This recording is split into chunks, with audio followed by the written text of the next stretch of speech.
Mulai ya Bapak Ibu sambil menunggu peserta yang lain. Ya, Assalamualaikum warahmatullahi wabarakatuh.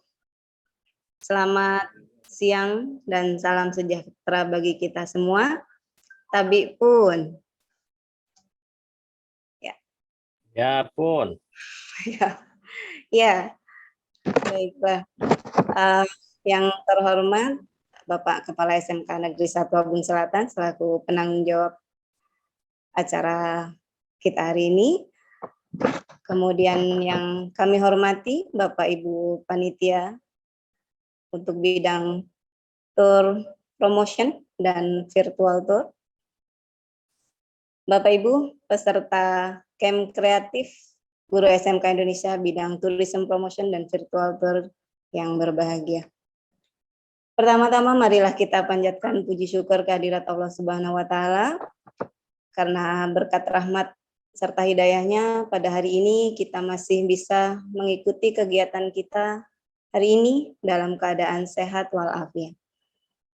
Kedua kalinya sholawat teriring salam marilah senantiasa kita sanjungkan kepada junjungan kita Nabi besar Muhammad Shallallahu Alaihi Wasallam yang insya Allah syafaatnya akan diberikan kepada kita semua selaku umatnya. Baiklah Bapak Ibu sekalian, untuk kelancaran acara kita pada hari ini, marilah kita awali dan buka acara kita pada hari ini dengan bersama-sama membaca lafaz basmalah. Bismillahirrahmanirrahim. Acara yang selanjutnya menyanyikan lagu Indonesia Raya dan Mars SMK. Hadirin diharap mengambil sikap sempurna.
SMK hebat, bermutu dan berkarakter kuat, berdaya saing dalam bekerja, tampil mandiri penuh cita.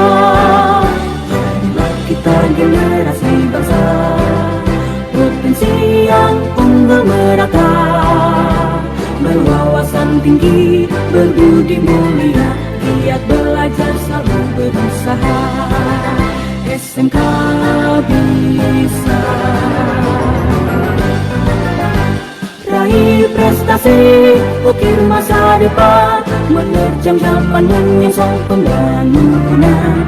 Siap sedia dan selalu bangga dari SMK untuk Indonesia.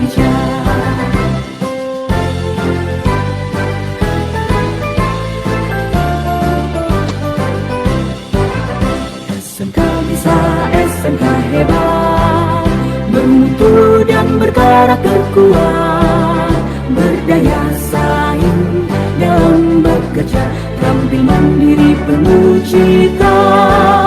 Jadilah kita generasi bangsa, provinsi yang unggul merata, berwawasan tinggi, berbudi mulia, giat belajar selalu berusaha.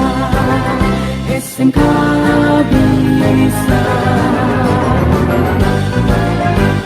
raih prestasi, ukir masa depan, menerjang zaman menyongsong pembangunan. Siap sedia dan selalu bangga, dari SMK untuk Indonesia, dari SMK untuk Indonesia, dari SMK untuk Indonesia.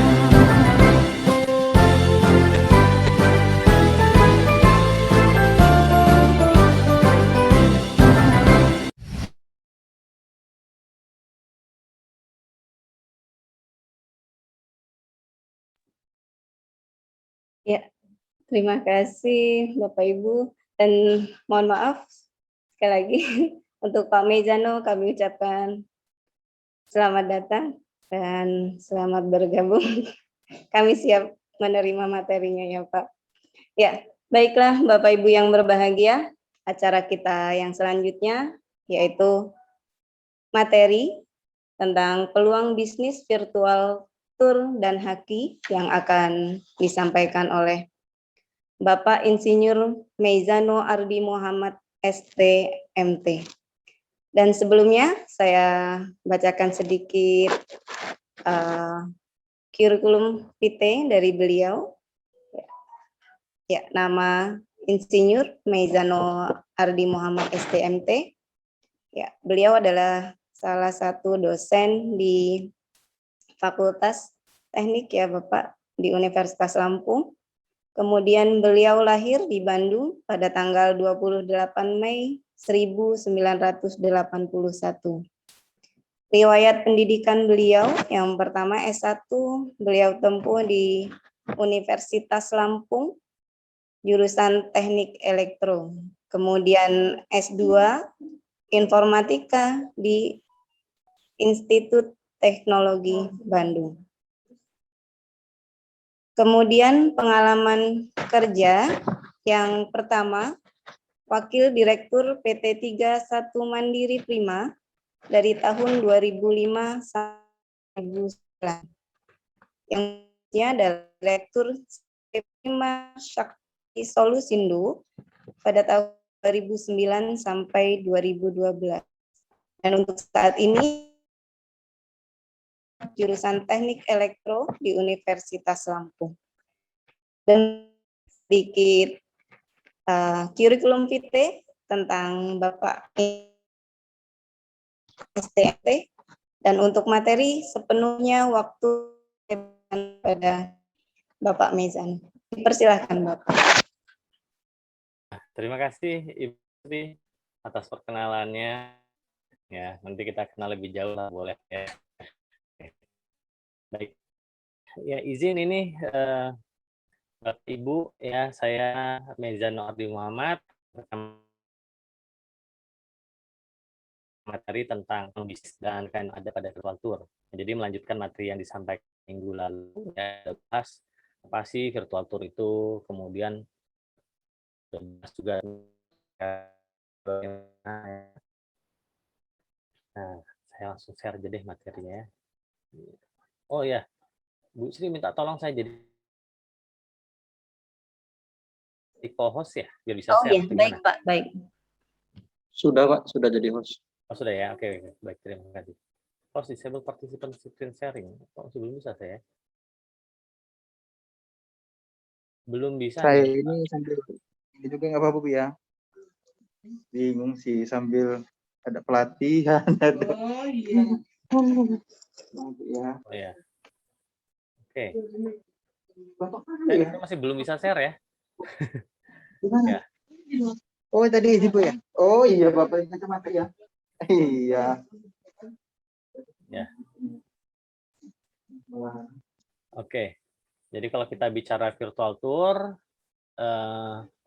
asumsinya sih secara umum kebanyakan sebelum pandemi berlangsung, virtual tour itu tambahan saja lah, ya. Tidak ada nilai bisnisnya kecuali untuk promosi. Umumnya seperti itu ya virtual tour ya. Jarang sekali yang mengadakan virtual tour dan berbayar kalau dulu sebelum pandemi.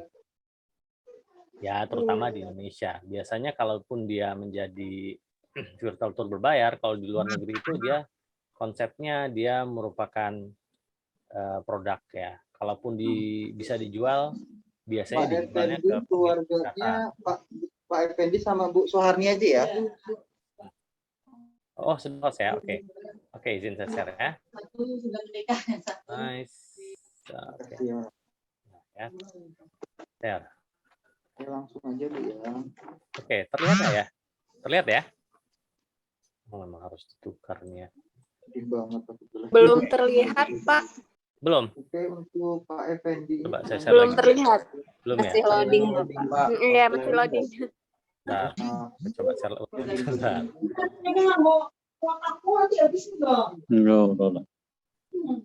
Play swap. Oke. Ah, saya tes lagi. Masker ini Bu. Share screen. Nah, lagi ya. Makasih ya Bu. Oke, ya sudah terlihat ya. Sekarang bagaimana? Effendi SD-nya lulusan tahun berapa? Belum ada Masih gambarnya. loading. Masih loading. Proses, Pak. Belum Tes ada ya. gambar. Oke, udah kelihatan, Pak. Sudah Udah ada. keluar. Sudah. Oke, Ada. bagus. Ada yang kelihatan setidaknya ya. Biar Baik. ini Sudah bisa dilihat. Halaman dulu nih ya. Nah, jadi virtual tour sendiri itu ini pindah ke saya ya. Hostnya ya. Recording masih jalan tapi ya. Oh ya jalan. Masih, Pak. Masih. Nah, ya ini mengulang kembali ya. Jadi biasanya pelibatan teknologi informasi itu yang memungkinkan bahwa virtual tour dapat dilaksanakan.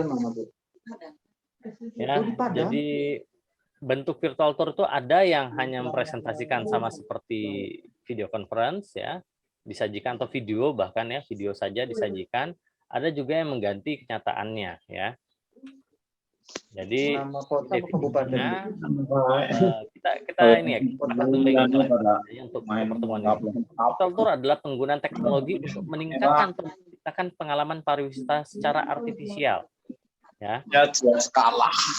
Nah, ini yang biasanya menjadi tantangan karena kan kalau wisata biasa kita itu harus melakukan perjalanan, ya, melakukan booking, ya, mempersiapkan diri, ya, segala macam bekal harus kita bawa, belum lagi akomodasi juga, ya, kemudian harus memikirkan waktu.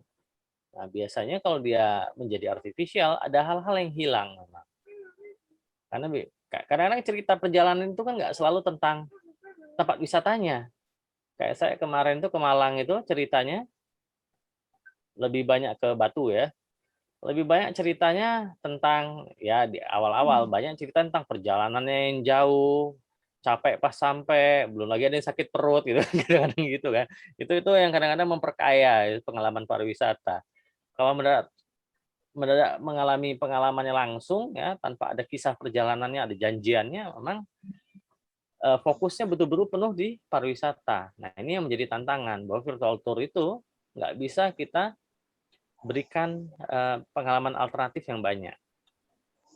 Nah, jadi yang umumnya virtual reality itu digunakan untuk mengganti realitas ya. Jadi realitas yang diganti sehingga benar-benar lingkungan yang ada itu diganti. Saat ini virtual reality masih terpaku pada pengelabuan atau penggantian kenyataan pada dua panca indera, masih terhadap penglihatan dan pendengaran. Kalau bau, rasa, ya, sentuhan itu masih, indera pengecap segala macam masih tidak ada. Jadi ini hal-hal yang mungkin tidak bisa kita gantikan dengan virtual tour. Seperti misalnya wisata ke Medan mau makan apa durian apa yang populer. Pengalaman wisata kuliner tuh paling susah virtual tour memang. Kalau dikirimin dulu makanannya, buka pas virtual tour dimulai ya. Agak repot tapi ya. Nah, pengalaman panca indera itu menggunakan penglihatan stereoskopik. Nanti kita lihat alatnya ya. Yang lain juga itu adanya augmented reality. Nanti di sini kalau mau lihat, nanti paling kalau mau coba augmented reality yang bisa dikembangkan, saya akan share ya bagi yang cukup tertarik misalnya untuk pengembangan kode menggunakan web. Saya ada kodenya ya yang bisa digunakan, banyak contohnya. Silakan, itu ada di GitHub saya, nanti saya share ya di akhir cara. Boleh kalau mau coba, karena kemarin ada yang singgung augmented reality bisa nggak? Ya bisa aja sih, nggak masalah. Karena waktu kita kembangkan di Tulang Bawang Barat ya seperti ini. Yang terakhir yang kita kembangkan itu untuk Museum Lampung kemarin. Kita buatkan, tapi virtual reality murni kalau itu. Nah, ya di risetnya dilakukan pada saat pandemi. Jadi benar-benar diminta gimana caranya biar bisa berkunjung. Apalagi kalau tahun lalu itu Museum Lampung itu tutup total. Ya. Walaupun dia tutup total, jadi murid-murid benar-benar tidak bisa berkunjung. Ini juga tantangan ya. Karena biasanya pengenalan budaya, sejarah itu kan kita lakukan dengan wisata ya, wisata kelas. Apa namanya? Saya lupa. Studi tour ya, studi tour ya, studi tour. Studi tour biasanya. Ternyata berpengaruh terhadap kemampuan anak-anak untuk mengenali budaya di sekitarnya atau bahkan mengenali Indonesia secara umum. Ya, nggak usah jauh-jauh lah. 17 Agustus kemarin itu kan biasanya kalau normal anak-anak itu pasti ada upacara bendera kan, upacara bendera. Kemarin saya paksa juga menyaksikan ini, ya setengah dipaksa lah ya, menyaksikan pengibaran bendera merah putih ya, upacara bendera yang diadakan oleh pemerintah pusat ya. Jadi semua duduk di depan TV, lihat pokoknya. Kalau saatnya hormat, saatnya kita menghentikan cipta, ya udah diikuti saja kegiatannya. Ini kadang-kadang memang menjadi tantangan. Oke. Ini silakan dipotong ya kalau misalnya ada pertanyaan atau apapun, kita semi interaktif aja ya, nggak apa-apa ya, Ibu Sri ya. Baik Pak, boleh. Nah, jadi silakan aja. Nah, ini untuk ini untuk melihat virtual tour itu ada di mana ya. Dalam hal ini kita lihat ini sudah dikonsep oleh Milgram pada tahun 94 bahwa konsepnya itu adalah mengganti kenyataan itu ya. Itu mendekati dari real environment atau dari lingkungan nyata itu diganti paling dekat itu pertama dengan augmented reality. Kita perkaya lingkungannya. Ini sebetulnya dikerjakan kemarin Tulang Bawang Barat karena harapannya COVID selesai kan, jadi tahun ini bisa dipakai. Jadi ternyata tahun ini masih pandemi ya. Nah itu kita pasang berbagai macam gambar-gambar yang bisa di-scan. Ya kalau yang beken di Indonesia itu augmented reality yang pakai kartu itu apa Boboiboy ya kalau salah ya. Boboiboy, anak-anak punya itu beli sampai 6 kali kayaknya satu kotak apa yang coklat-coklat itu coki-coki ya, coki-coki dapat kartu di scan. Ini sama konsepnya. Jadi kalau di sana kita pasang di beberapa titik ada gambar, nanti bisa di scan, ada narasi, ada video, ada objek 3 dimensi yang bisa dilihat ya. Nah, semakin mendekati ke virtual environment, kenyataan yang mulai diganti, lingkungannya diganti ya, lingkungannya diganti. Semakin diganti diharapkan bahwa dia tidak menyadari dia berada di mana, tidak menyadari dia berada di lokasi sebenarnya ya. Kalau ini saya rutin kalau pakai VR tiap hari biar nggak stres. Walaupun cuma lihat videonya aja pakai Google Cardboard, lihat sebentar keluarlah ada apa di luar sana. Paling enak pakai Google Street View ya. Pakai Google Street View itu kita bisa jalan-jalan kemana-mana. Kemarin saya keliling-keliling di Bali, lihat foto-fotonya keliling-keliling di Bali. Lihat Bali seperti apa pada saat belum pandemi ya. Oh bagus juga ya Bali ini ya. Daerah mana yang saya belum datang dan saya kelilingin gitu ya. Lumayan cuma 15 menit tapi merasakan ada dunia lain gitu dari selain di rumah. Nah ini adalah perangkat virtual reality. Jadi harapannya kalau kita membangun virtual reality tour tidak-tidaknya kita menggunakan salah satu dari alat ini. Kalaupun tidak, ya nggak apa-apa, mungkin seperti Zoom. Jadi nanti ada model bisnisnya kita lihat berdasarkan teknologinya. Jadi 3D of field, ya itu yang biasa dikenal Google Cardboard. Kalau dulu saya beli ini barangnya 15.000 ya, Google Cardboard ini 15.000. Jadi kalaupun nanti misalnya mau menjual paket virtual tour, bisa aja dijual barengan sama Google Cardboard-nya. Ya kalau sekarang sekitar 25 yang plastik itu ya, dapat Google Cardboard gitu ya. Jadi dia bisa menikmati pengalaman virtual reality bisa. Atau kalau yang 6D of field ini dia lebih dalam lagi. Kalau yang 3D of field itu dia mendeteksi pergerakan kepala menggunakan gyrosensor yang ada di HP. Jadi rotasi kepala di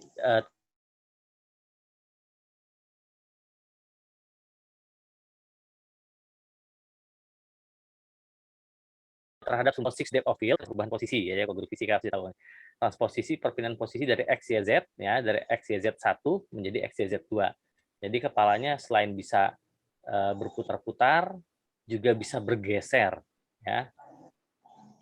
Nah, biasanya memang banyak untuk game. Kalau sekarang harganya, nah ini harganya perangkat yang paling murah 6 jutaan. Jadi biasanya kalau mau jualan virtual reality yang ini model sewa biasanya modelnya. Datang ke lokasi, kemudian silakan dicoba. Ya. Tapi lumayan untung itu. Ada rekan yang jualan virtual tour di Bali itu, dia jualan 20.000 per 10 menit pakai alat yang 6D of field. Ini Oculus Quest namanya ini ya. 20.000 per 10 menit.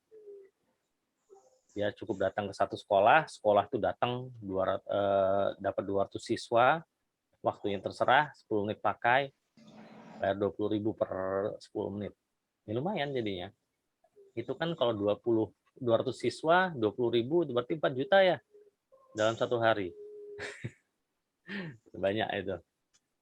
Pakainya cuma 10 menit, nggak lama-lama. Nah, pertumbuhannya ya, ini sebenarnya banyak sekali sekarang itu ya. Pertumbuhannya tuh untuk virtual reality itu tinggi sekali. Setidak-tidaknya kalau angka karena banyak pakai untuk game ya. Kalau angka di Steam VR itu sekitar itu 4% ya. Dan 4% tapi yang tidak tertarik ya, sekitar 5% angkanya. Jadi kalau kita bisa bikin produk interaktif, dijual di Steam, harganya kisaran produknya itu dari $10 sampai dengan $30. Ya. Tergantung dari kontennya. Biasanya sekitar kalau yang game ya, kalau game itu sekitar 10 sampai dengan $30. Kalau yang ada yang tour itu dijual sekitar $20. Tapi biasanya ada beberapa paket, nggak satu. Tapi rekaman isinya ya. Itu bisa juga. Nah, sekarang tentang virtual tourism ya. Virtual tourism itu pengalaman virtual. Jadi awalnya ya memang tujuannya itu adalah memperkaya pengalaman pariwisata secara umum. Jadi misalnya kita sebelum jalan-jalan ke Kuta, ditunjukin dulu lokasi wisatanya di mana saja. Itu awalnya ya. Pada awalnya. Ya, pada awalnya. Nah, di sini ya. Terus itu kemudian dia digunakan juga untuk promosi. Ya, promosi. Oke, jadi promosi kenal. Jadi sudah tahu lokasi-lokasi yang sudah diperkenalkan lebih dulu. Jadi pengalaman pariwisata aslinya menjadi lebih menyenangkan karena sudah tahu mau tujuannya kemana saja, sudah membayangkan tempatnya seperti apa. Kemudian mulai ada virtual tour di mana benar-benar tidak diperlukan datang. Kenapa? Kadang-kadang tempatnya juga nggak bisa didatangi, ya. Entah ditutup atau sudah menjadi cagar budaya, cagar alam, ya. Jadi harus ada cara menggantikannya tetap mengalami pengalaman tersebut tanpa harus datang ke lokasi. Dulu salah satu pengalaman wisata saya yang cukup menarik itu berkunjung ke kebun binatang, ke Taman Safari. Tapi ini bukan virtual tour ya. benar-benar datang, ternyata ada satu daerah, satu lokasi, karena kita kebetulan datang di situ bukan sebagai wisatawan umum, kita datang sebagai ditawari karena kami ya keluarga saya ya, pengelola Taman Kupu-Kupu Gita Persada di Gunung Betung, Sampung ya. Jadi kita diminta untuk membangun Taman Kupu-Kupu di Taman Safari pada saat itu. Ya, kita diajak keliling, benar-benar keliling sampai ke tempat yang ada harimau Sumateranya waktu itu. Ya, harimau Sumateranya. Harimau Sumatera ini tidak bisa diletakkan, ternyata tidak bisa diletakkan di area terbuka ya. Ya, terbuka ini dalam artian terbuka yang untuk mobil lewat ya, bukan orang bisa membelai dan ini ya berinteraksi dengan harimaunya langsung, bukan. Jadi kalau dia diletakkan di ini di tempat umum, dia ternyata cukup buas ya, pasti menyerang mobil. Apalagi kami dibawa ke lokasi di mana harimau Sumateranya itu adalah harimau-harimau yang ditangkap karena biasanya ini terperangkap, dia terperangkap ya, terperangkap oleh jerat manusia, kemudian luka, jadi dibawa ke situ untuk disembuhkan, untuk dirawat. Itu saya benar-benar takjub sama tempatnya. Kenapa? Ada masih jarak sekitar 500 meter, auman harimaunya itu bikin saya gemetaran ya, bulu kuduk berdiri ya. Begitu sampai tempatnya, itu harimau-harimau itu nabrak ini semua, nabrak apa? Jeruji karena berusaha menyerang kami. Ya, jadi itu pengalaman uji nyali kalau saya bilang. Nah, itu salah satu contoh mungkin ya, pengalaman yang tidak bisa alami normal ya. Nah, oke. Ini kita bahasnya rinci. Jadi kalau fase pertama dalam virtual tour itu adalah untuk masalah promosi.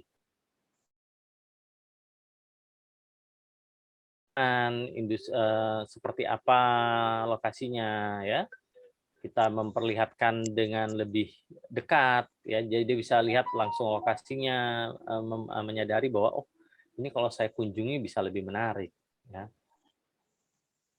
Jadi kalau misalnya, jadi anggaplah untuk promo saja untuk lokasi wisata aslinya. Diperkenalkan, tempatnya bagus, kemudian dia jadi tertarik untuk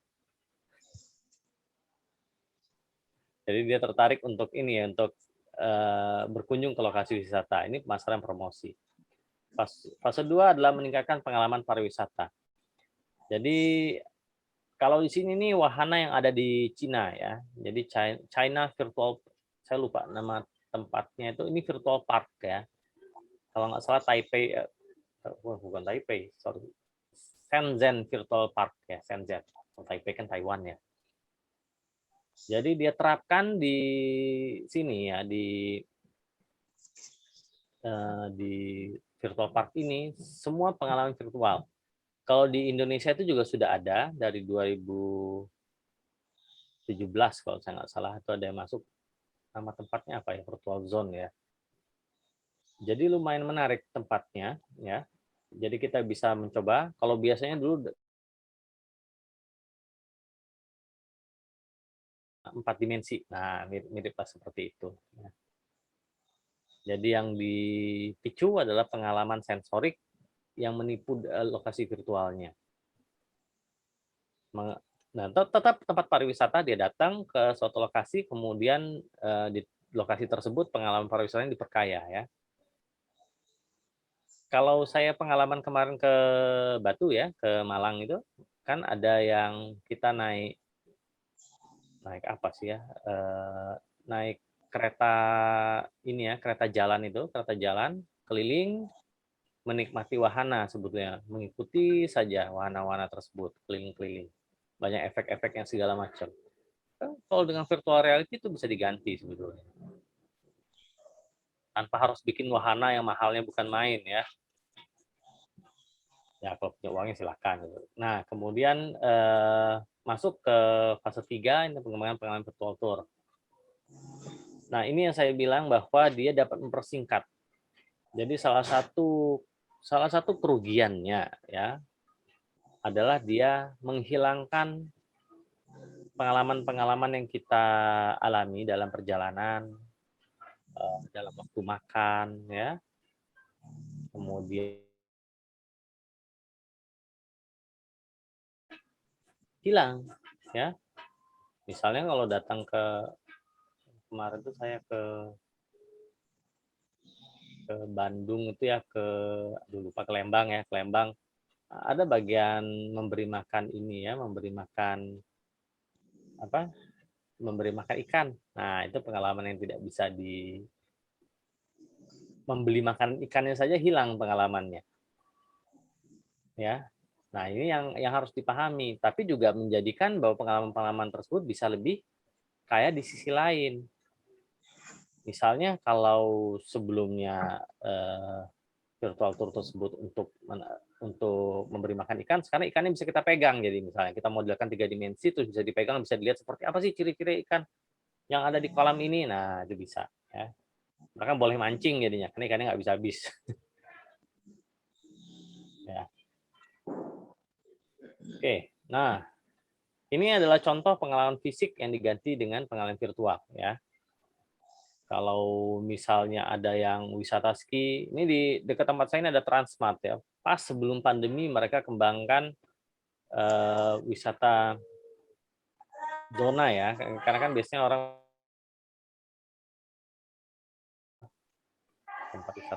tempat wisatanya ya rekreasi ya, yang ada roller coaster dan lain sebagainya. Nah, ada satu yang mereka kembangkan itu adalah wahana es ya, untuk main ice skating. Nah, itu jadi jadi tidak bisa kan ya, begitu pandemi hilang. Nah, bagaimana menggantikan pengalaman fisik? Kalau sekarang saya ya karena ada virtual reality, saya mancing yang mudah aja. Tinggal buka alat virtual reality, saya mancing bentar. Kalau mancing, ya risikonya nggak bisa bawa pulang oleh-oleh. Kalau dulu kan bawa pulang oleh-oleh ini kan, bawa pulang oleh-oleh ikan, bawa ke istri dimasak. Kalau sekarang nggak bisa ya. Kalau selesai mancing virtual ya udah pesan aja ikannya. Nah, itu kelemahannya ya. Tapi tetap pengalaman fisiknya bisa diberikan sebetulnya kalau mau. Nah, beberapa yang lain adalah pengalaman mustahil melalui sarana virtual. Ya. Jadi kita bisa misalnya mengajak virtual ke galaksi kita ya, galaksi Bima Sakti, atau ke tata surya kita bisa pengalaman virtual. Jadi edukasi juga bisa dilakukan. Kalau biasanya kan kita datang, kalau di sini setahu saya di perpustakaan Provinsi Lampung ya, di BPAD Provinsi Lampung, seharusnya sama di provinsi lain juga ada ya. Perpustakaannya itu biasanya ada peragaan, ada ya boleh dibilang ya, peragaan ilmiah. Ada tata surya, kemudian ada demonstrasi fisika dan sebagainya ya. Jadi saya teman saya di pustakawan itu sering banget ya kedatangan anak sekolah datang untuk mencoba alat tersebut untuk belajar tentang ilmiah ya, tentang keilmuan di situ ya, belajar ilmiah. Nah, ini bisa diganti dengan virtual reality. Ya. Pengalaman tersebut bisa direkreasi ulang dengan pendekatan yang mungkin berbeda tapi belajar hal yang sama. Nah, ini kalau saya mau tunjukkan demo, ini saya tunjukkan demonya lah ya. Di ujung kita tunjukkan demonya. Jadi TV virtual tour itu apa aja yang bisa ditawarkan? Setidaknya ada 5 ya yang kita bisa buat. Jadi tidak mesti terpaku pada wisata alam misalnya, ya tidak. Try before you buy ada. Pak Mezano suaranya agak kurang keras dikit, Pak. Oh, gitu ya? Kurang keras ya? Iya. Oh ya, oke. Nah, sudah, terima kasih, Pak. Oke, ya ini memang kurang dekat mic-nya ini.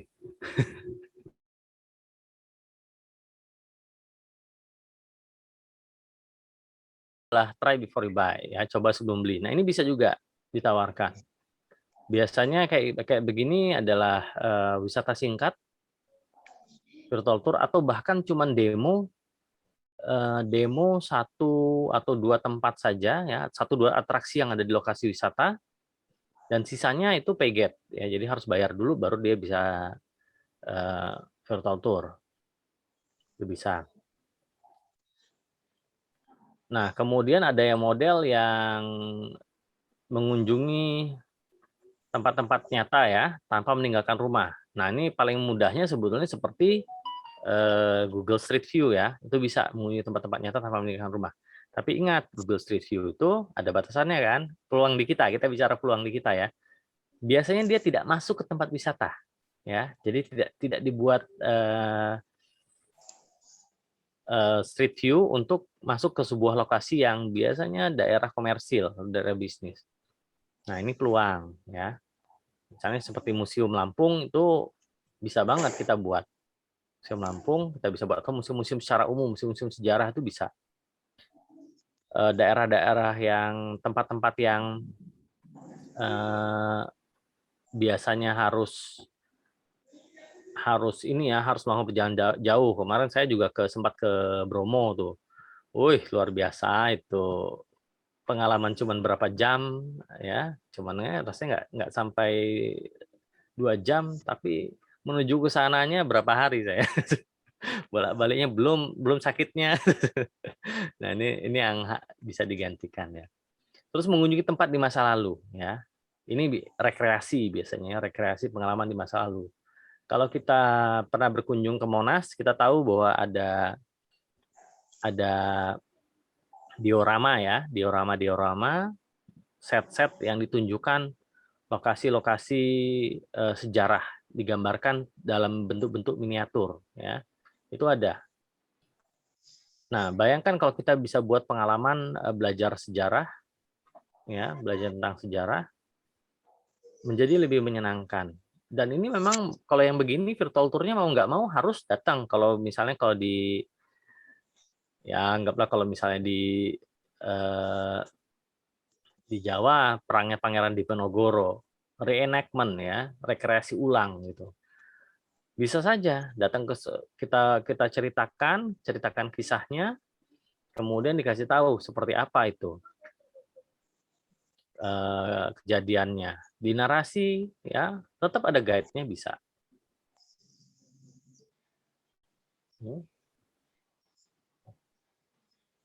Kemudian juga mengunjungi area yang tidak dapat diakses ya, keempat, dapat diakses. Ini adalah hal-hal yang seperti misalnya tempat-tempat ibadah yang suci kan, masjid, gereja ya. Itu adalah hal-hal yang tidak dapat diakses, tapi bisa saja semenjak virtual tour. Ya, kita dapat perkenalkan daerahnya, budayanya ya. Itu bisa. Atau mungkin area-area yang ditutup memang karena berbahaya. Kalau di sini di Lampung ini ada yang seperti bom Jepang.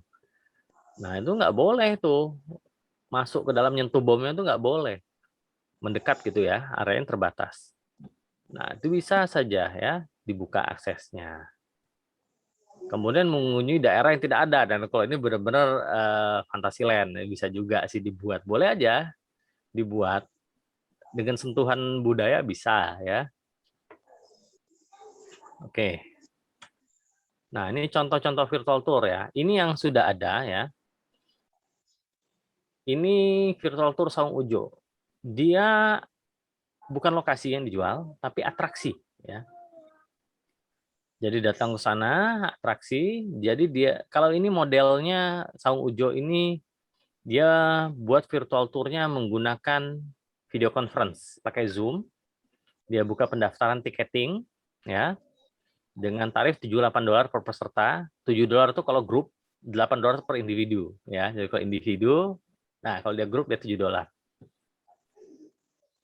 Nah, dia kumpulkan, nanti biasanya ada kuotanya. Kuotanya biasanya nggak banyak. Mungkin sekitar 20 orang atau sekitar sampai dengan 50. Nah, kemudian dia set jadwalnya tayang. Ya, tayang, kemudian disajikan videonya. Nanti ada sesi tanya, biasanya tanya jawab dan lain sebagainya ya. Nah, kemudian ini yang lain lagi. Ini wisata edukasi virtual ya, Sentul Press. Jadi ini biasanya orang berkunjung ke sana kemudian belajar. Kalau ini enggak, ini dia dia pakai virtual, sama pakai Zoom juga. Dia tarifnya 2,5 juta paket 50 siswa maksimal, tapi pokoknya bayarnya 2,5 juta. Ini 50.000 per orang lah kalau 50 yang ikut. Ya, kegiatan yang dilakukan ini ada edukasi ikan, unggas, tanaman obat, sapi perah, cacing tanah, hewan peliharaan. Ini seharian penuh kalau ini. Ya, per lokasi diperkenalkan seperti apa ya, ada guide-nya, in live. Ya tetap capek sebetulnya ya, kalau buat guide-nya tetap capek. Capek jalan ke sana sini atau minimal ganti-ganti pemandunya ya. Yang nggak capek, anak-anaknya nggak capek. Cuma lihat gitu. Nah, ini yang lain ini. Ini Aturin kalau ini yang mengadakan. Di Explore Bari. Tarifnya 50.000, ke waktunya sekitar 60 sampai dengan 90 menit. Jadi dia ada tahapannya. Nanti kita baca tahapannya apa aja kalau bangun virtual tour. Apa saja yang ada. Ya, ini dia jual 50.000 ini. Nah, kalau ini yang lain ya. Kalau ini virtual tour, kalau ini gratis. Kalau ini pakai video, dia pakai video. Nah, ada juga ya, kalau ini dari pemerintah provinsi Pemprov DKI Jakarta. Jadi dia kalau kita mau ke museum, tonton aja videonya. Memang kelemahannya adalah kita tidak bisa, yang sebelumnya juga adalah kita tidak bisa, namanya kan ke museum kan, berdiam di satu lokasi, mau lihat dulu, baca dulu lengkap, mau lihat dulu tulisannya apa, mau lihat objeknya seperti apa, atau foto-foto sama objeknya nggak bisa itu ya. Kelemahannya di situ. Tapi setidaknya peluang itu masih ada. Ya. Kalau targetnya kan saya ini agak ngeri membayangkan 2025 target paling dekat ya 2025 bahwa kita mulai normal semuanya. Harapannya begitu. 2022 kita mulai bisa beraktivitas terbatas. Harapannya seperti itu. Ya. Karena kalau melihat situasi sekarang ya mungkin sampai akhir tahun ya masih seperti ini ya. Aduh, sorry. Bentar. Yang perlu diwaspadai ya kalau terkait ini ya, saya masuk ke pandemi ya. Waspadai itu adalah ya kalau kita wisata ya, kalau misalnya masih mau wisata, ya, yang menarik ini kalau kemarin teman saya ada yang wisata ke pantai dia hari Minggu kemarin, wisata ke pantai, dia kelilingnya menyusuri tempat wisata, sebagian besar tutup ternyata. Ternyata sekarang wisatanya benar-benar nggak ada, wisata alam ya. Nah ini yang lain ya, museum virtual tour, museum Sandi. Nah ini kalau dia pakai 360, ini Jogja nih, jogja360.net. Cukup menarik, bisa berkunjung ke lokasi, semuanya dibuat foto 360, jadi serasa ada di sana ya. Dan bisa tahu lokasinya seperti apa. Jadi saya kebayang kalau nanti datang ke sana sudah tahu belok mana nih, atau area yang mau tuju yang mana.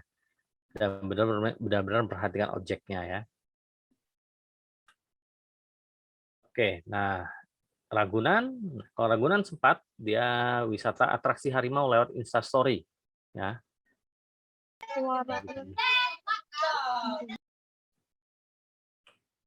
Nah, ini kemudian Galeri Nasional ya, gelar tour virtual ya dengan teknologi 360. Ya, ini juga ada. Dia buat galeri 360 dan kemudian dia bisa keliling ya. Oke, nah ini yang tur virtual Museum Tsunami Aceh. Nah ini saya kemarin pas ke Aceh belum sempat saya berkunjung gara-gara kesorean, maklum keliling-keliling Aceh kalau ya.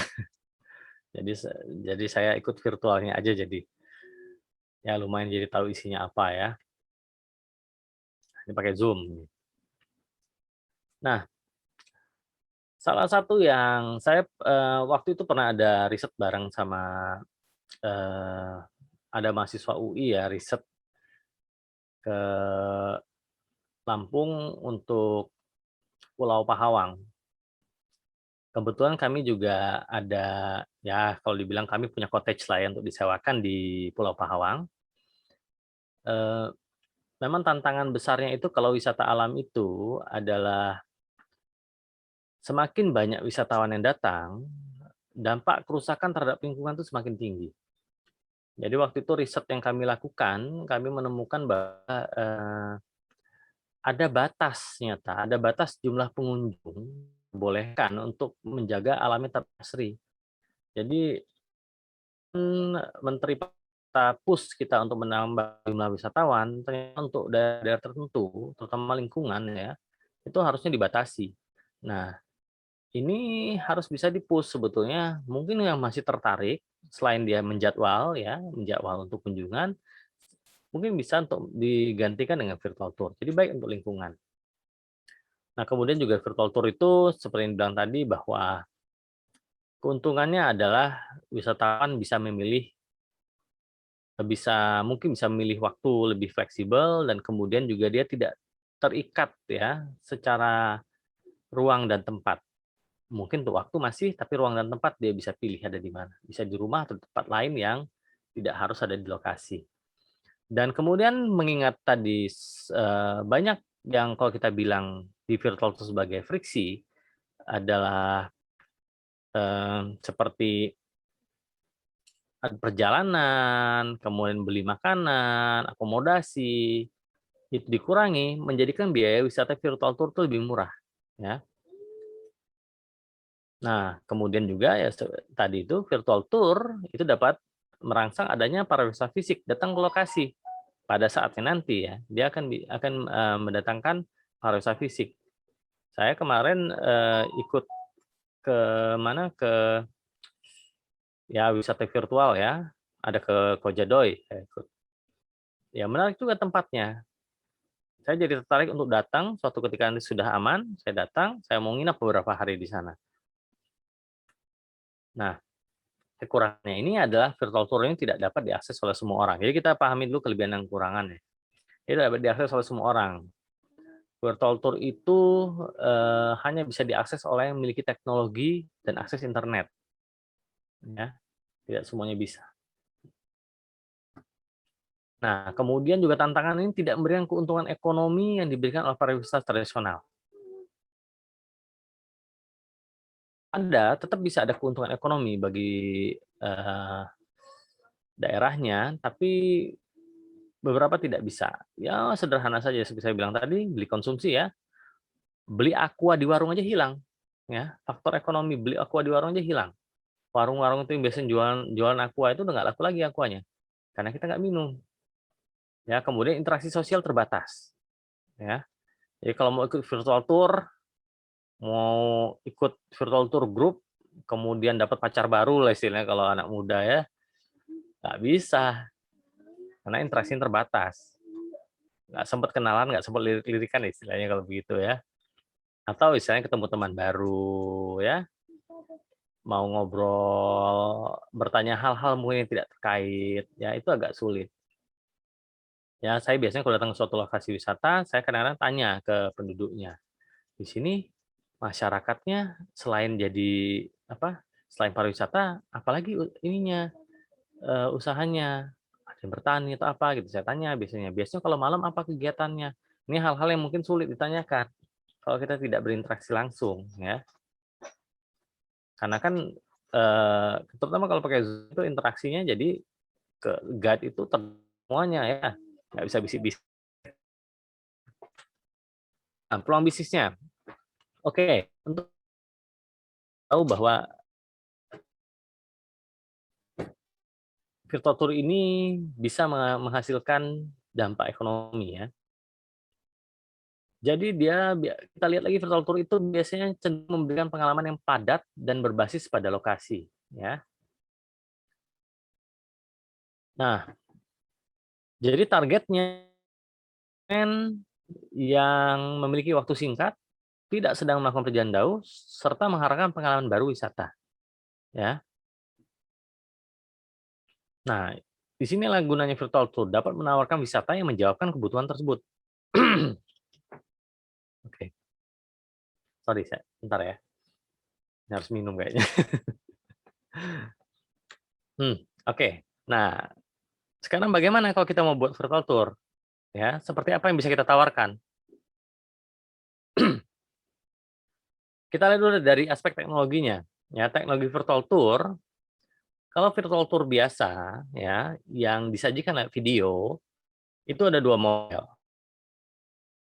Yang pertama adalah live video tour. Jadi turnya live, diadakan pada waktu tertentu, kemudian itu dia kemudian dilaksanakan, pemandu wisata tetap melakukan turnya tersebut, atau misalnya atraksi seperti Sang Ujo tadi dia bermusik ya dalam waktu tertentu sampai dengan selesai. Atau dia bisa rekaman. Rekaman ini juga bisa dikombinasikan dengan live ya. Bisa rekaman. Rekaman virtual tour. Contohnya banyak dari Kementerian Pariwisata nih. Ada tour atau paling mudah ya apa? Acara TV itu yang biasanya berkunjung ke suatu daerah itu ya. Saya lupa namanya. Biasanya isinya wawancara gagah itu, pemandu wisatanya itu. Bisa rekaman juga, ya disajikan juga dengan narasi dan sebagainya. Bisa rekaman. Nah, ini seperti jualan video kalau rekaman ya. Kalau gabung, dia baru virtual tour. Kemudian ada virtual reality tour. Nah, kenapa dibedakan di sini? Karena virtual reality tour melibatkan virtual reality yang mengganti kenyataannya. Ini ada dua model. Yang pertama adalah video 360, tentu saja bisa dikombinasi. Video 360 virtual reality tour, di mana semua video di-shoot dalam video 360, diedit dan disatukan, ya dipadukan sebagai rangkaian video, yang kemudian yang bisa diikuti oleh wisatawan. Sama, dia bisa dijual sebagai sebuah produk, ya. Kategorinya bisa recorded, ya, dia direkam. Kemudian ada yang interaktif virtual reality tour. Interaktif virtual reality tour ini bisa live, bisa recording, atau skenario based, boleh dibilang ya.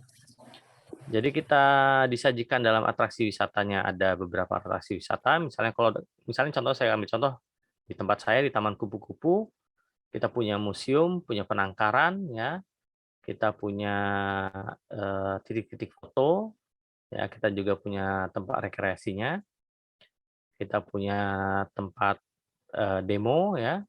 Jadi misalnya kita punya 4 gitu lokasi wisata yang mau kita tonjolkan, 4 atraksi ya. Ya udah, atraksi wisata itu kita sajikan. Dan kemudian kita sajikan juga interaksi dengan wisatawan melalui model interaktif. Kita sajikan, dia bisa berinteraksi, dia bisa lihat kupu-kupunya, dia bisa lihat kupu-kupunya spesiesnya apa, dia bisa lihat katalog dari si kupu-kupu ya. Ya, itu yang kami lakukan tuh. Karena sampai dengan saat ini Taman Kupu-Kupu di Bandar Lampung ya akibat pandemi tidak boleh buka ya. Jadi kalau nggak kreatif susah. Nah, ini model bisnis virtual tour. Kalau live virtual tour itu ya seperti itu, ada guide-nya. Kalau skenario base itu biasanya sudah diatur ya. Skenario base sudah diatur apa saja yang bisa dilakukan oleh wisatawan. Ya, ini silakan ya kalau mau dipotong untuk ditanya boleh. Contohnya. Jadi kalau live itu biasanya kita perlu pemandu pastinya. Kalau skenario base itu harus direkam. Ya, harus direkam dengan baik. Ya, seperti Jogja 360 tadi ya, itu bisa direkam dengan baik. Yang paling susah kalau bikin virtual tour itu di perpustakaan. Bukunya gimana? Tantangannya. Oke. Nah, kalau untuk live virtual tour itu dia biasanya memiliki model bisnis yang sama dengan travel agent. Ya, jadi penjualan tiket untuk revenue. Jadi umumnya seperti ini. Ya. Jadi jual tiket. Kalau travel agent itu kan paket wisata dijual ya. Paket wisata ke Malaysia nih. Ke Malaysia nanti terbang dari Soekarno-Hatta, kemudian itu mampir Singapura, mampir ke Kuala Lumpur, kemudian mampir ke Penang, ya, kemudian kemana lagi gitu ya, mampir ke Thailand, kemudian ya, terus itu balik, ya, mampir transit di Singapura, kemudian balik ke Indonesia, misalnya seperti itu. Itu bisa, modelnya sama, tapi tentu saja kalau travel charge-nya ada perjalanan segala macam, kalau ini khusus hanya untuk venue-nya saja ya. Nah, jadwal pelaksanaannya karena dia live, dia berdasarkan booking atau waktu tertentu sudah ditetapkan. Sama seperti Dufan yang buka dari jam 7 sampai jam 5, ya bisa waktunya itu. Atau misalnya kalau dia studi tour sudah dijadwal. Kalau kita di Taman Kupu-Kupu ada booking. Bisa booking, kemudian setelah booking nanti silakan datang kapan, nanti kita siapkan untuk demo ya, untuk pemaparan tentang kupu-kupu atau tentang penangkaran, tentang keliling lokasi wisatanya, itu sudah dilakukan melalui booking. Nah, yang harus terlibat dalam live virtual tour itu, pertama penjual tiket. Penjual tiket ini silakan lakukan di mana, misalnya mau jual lewat langsung ya, lewat Instagram bisa, lewat ya boleh Facebook, lewat online market ya, seperti Shopee, Tokopedia, Bukalapak itu bisa. Silakan. Tapi harus ada yang melakukannya, merekap dan kemudian nanti kontak peserta. Ya, harus ada nih penjual tiket ini. Kemudian pengelola video conference. Ini pada saat pelaksanaan kalau misalnya pakai video conference atau pakai sistem yang melakukan streaming ya. Kalau misalnya semua pakai virtual reality ya biasanya pakai Rec Room biasanya. Itu bisa juga. Nah, kemudian pengelola video conference, kemudian ada pemandu wisata. Jadi nggak boleh bareng nih orangnya, pengelola pemandu. Kenapa? Nanti repot kalau dia bareng. Ya, karena nanti yang pengelola video conference ini harus menyajikan video, men-switch stream ya. Jadi tantangannya tinggi. Nah, pemandu wisata itu adalah melakukan narasi di video conference. Nah, untuk yang di lapangan, pemandu wisatanya beda. Ya, jadi harus ada pemandu wisata lapangan. Dan ini harus sebanyak dengan lokasi yang ada di tempat, kecuali pemandu wisatanya keliling-keliling juga. Ya, ikut keliling-keliling juga. Cuma kalau lokasi daerah yang cukup luas nggak bisa kan? Nah, biasanya harus banyak. Nah, pemandu wisata di lokasi juga harus dilengkapi dengan perangkat video streaming. Ya. Nah, ini setidaknya ini yang harus ada, selain aspek lainnya ya. Oke. Oke. Nah, ini pelaksanaannya. Kalau live virtual tour, seperti ini. Jadi pada saat sesinya, ini semua sama dengan webinar ya. Jadi ada perkenalan pemandu di lokasi wisata. Jadi memang harus sama seperti wisata pada umumnya. Kasih tahu selamat datang ya di ya kalau di sini misalnya saya kasih contoh ya, selamat datang di Taman Kupu-Kupu Bisa Bersada dengan saya Mezano. Di sini saya akan memandu wisata di Taman Kupu-Kupu Kita Bersada. Kemudian memperkenalkan lokasinya ya. Nah, kemudian kunjungan ke berbagai lokasi. Di mana nih tempatnya? Lokasinya misalnya pertama di tempat kupu-kupu Papilionide yang besar-besar ya. Datang ke museum, dijelaskan. Biasanya kalau ada atraksinya, misalnya begini, kalau kami di Taman Kupu-Kupu itu kan ada kupu-kupu yang terbang. Agak susah kalau mau live stream. Agak susah kalau mau live stream, ya. Mau nunjukin kupu-kupu terbang, udah pasti kami pakai recording kalau itu. Ya. Nggak mungkin kami mau ya kupu-kupu siap-siap ini ya tampil lah susah itu. Nah, jadi biasanya kita pakai live stream, mau nunjukin kupu-kupu terbang ya kami tampilkan live stream, kami jelaskan. Nah, disinilah tugas pemandu yang ada di video conference. Nah, tapi nanti di lokasi untuk menjelaskan lokasi itu ada pemandunya juga. Jadi menunjukkan ada berapa kepompong, ada ulat atau kemudian tanamannya apa, ditanam di mana saja. Nah, itu kami jelaskan juga itu. Ya. Nah, kemudian biasanya sama sih seperti wisata pada umumnya, kita sediakan sesi. Walaupun kalau di secara umum biasanya lebih organik ya, lebih organik di mana pertanyaan itu silakan diajukan kapan saja. Kalau ini karena agak di skenario juga, sesuai naskah skripnya, jadi sesi tanya jawabnya itu sesudah atraksinya selesai. Biasanya live, kemudian diceritakan, ya silakan kalau ada mau ditanya. Nah, ini ada beberapa trik agar wisatawan itu lebih aktif. Itu biasanya walaupun mereka bayar, tetap kita nyatakan bahwa ada bonus, ada cenderamata melalui door prize di awal perkenalan ya, dikasih tahu. Ya, ada door prize nanti untuk yang aktif, untuk yang banyak nanya ya. Kami akan berikan cenderamata cuma-cuma ya, gratis. Itu harus ditekankan itu. Karena kalau enggak agak sulit meningkatkan interaksinya ya. Nah, setelah itu, setelah semua atraksi selesai, jadi kalau ada 4 atraksi ini selesaikan dulu, kemudian sesi tanya jawab di akhir sesi. Nah, ini yang biasanya nanti memberitahu siapa yang mendapatkan cenderamata atau hal-hal yang misalnya lupa ditanyakan, silakan tanyakan di sini. Nah, di terakhir, untuk menambah pemasukan atau keuntungan bisnis adalah penawaran pembelian cenderamata. Jadi kalau kami tawarkan biasanya ada kerajinan kupu-kupu, ada figura kupu-kupu, kami nggak tawarkan lagi ya kalau kupu-kupu diawetkan karena mahal, biasanya jarang beli orang. Satu figura kupu-kupu itu kami jual 300.000 kalau di Plaza Indonesia ya kami jual. Jadi cukup mahal, biasanya nggak masuk hitungan biasanya. Kecuali memang ada duitnya ya. Nah, cenderamata ditawarkan. Nah, kalau di daerah bagaimana ya? Boleh paket makanan ya. Makanannya bisa tahan lebih dari sehari itu saja ya. Makanan, kemudian mungkin pakaian khas, itu bisa tawarkan. Gantungan kunci ini bisa ditawarkan. Bisa ditawarkan kontaknya atau diarahkan ke online store kita ya. Tapi tetap biasanya tidak online store walaupun bisa sebaiknya tidak dijual melalui ini ya, melalui online store ya.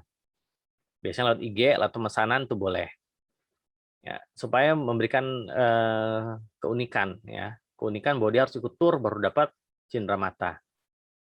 Oke, setelah itu selesai ditutup. Nah, di sini wisatawan tidak diperkenakan merekam ya. Kalau dia rekam ya sudah ya. Cuma tidak diperkenakan merekam atraksi. Jadi kita tidak ada kewajiban bagi kita untuk membagi rekaman ya. Bahkan tidak diperkenankan. Kenapa? Nanti pengalamannya tidak bisa diulang. Oke. Jadi pemasukannya bagaimana? Nah, tiket ini pemasukannya beda-beda. Tergantung dari yang ditawarkan. Kisarannya sekitar 50.000. Tapi juga kalau bisa juga 10.000. Kalau misalnya jualnya lewat Traveloka, harap diingat ada potongan. Kalau kami kemarin itu potongannya 20%. Jadi kalau 50.000 kami dapat 40.000 ya. Terus ada penjualan souvenir. Kemudian juga biasanya ada insentif dari wilayah atau seperti ini kan ada program dari Kementerian Pariwisata. Nah, inilah dia dananya. Bikin virtual tour udah dapat udah ditebus modalnya selesai karena sudah didanai dari KKGSI misalnya seperti itu kan. Jadi udah nggak ada ongkos lagi, udah selesai. Jadi udah menjual produk yang tidak mengeluarkan biaya lagi atau kerjasama dengan sponsor. Bisa saja ada sponsor misalnya. Ya, baik, bagi yang ikut virtual tour ini dapat sponsor dari toko di Shopee misalnya, dapat voucher dengan nilai 20.000 gitu. Bisa juga dapat keuntungan setiap penjualan, itu bisa ya. Jadi live virtual tour inilah dia modelnya ya. Nah, kemudian ada yang berikutnya adalah skenario based virtual tour. Skenario based virtual mode ini model bisnisnya lebih mirip seperti penjualan produk atau model subscriber ya. Model langganan, di mana konsumen beli paket wisata untuk dikunjungi sesuai dengan waktu yang konsumen inginkan.